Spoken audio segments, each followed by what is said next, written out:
what in my eschatology, my eschatological analysis, is the role of China in the coming Great War?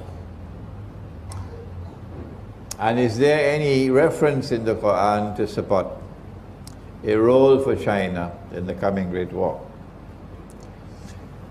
I do not find in the Quran any evidence pertaining to China directly. But the important thing for us to recognize is that in the Quran we have Qarnayn. Qarnayn in Surah Al-Kahf can mean two horns. And you don't have to send me any email to convince me it's two horns. If that's your choice, that's your choice. When I look at the word qarn in the Quran, I find that Allah always uses the word qarn to mean an age or an epoch, a generation. And so Qarnayn will be two ages or two epochs or two times. One in the past, when Gog and Magog were confined behind the barrier, and the other in the future, when of course Gog and Magog will be released. Zulqarnain used power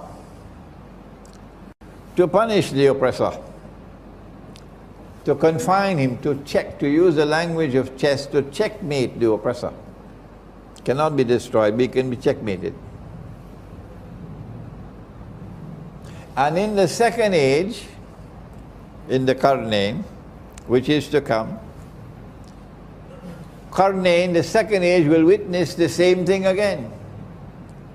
That the people in the region of the Black Sea, is the Black Sea in the Quran? Is the Black Sea in the Quran? Is the Black Sea in the Quran? Come on, somebody. Yes, it is. The Black Sea is in the Quran. In which surah? In Suratul Kahf. Aynun Hamiyah. Zulqarnain reached to one end of the land, Aynun Hamiyah, meaning a body of water which is dark and murky, and it's the Black Sea. And in that region of the world in which the Black Sea is located, the second age will emerge of Qarnayn. It's two currents. That power will emerge in that region of the world, and that power will be built by Allah. Allah will make it powerful. And that power will rest on foundations of faith, not godlessness. And that power will be used in the second qarn as it was used in the first qarn, to stand up and resist the oppressor, and to support the oppressed and those who have faith and are righteous in conduct. This is Russia. This is Russia's role today. Russia is turning away from communism, away from Marxism, but there are those who are still sleeping, so let them sleep. And Russia is returning to Orthodox Christianity. Russia is recovering her spiritual soul, while the United States and Canada and Britain and France and Germany have barbarian souls.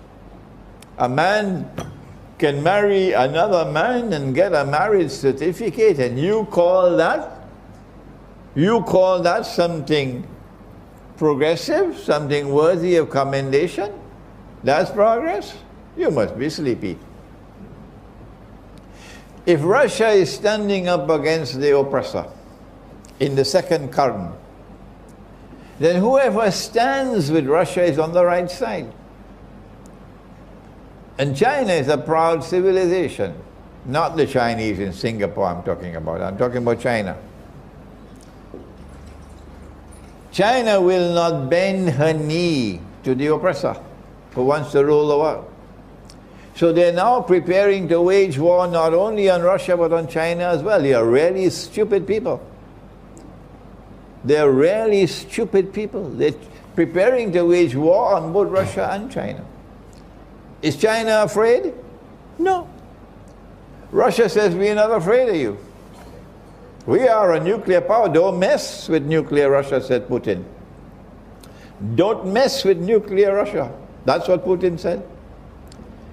And Russia is not afraid of them. So they're preparing for nuclear war with Russia.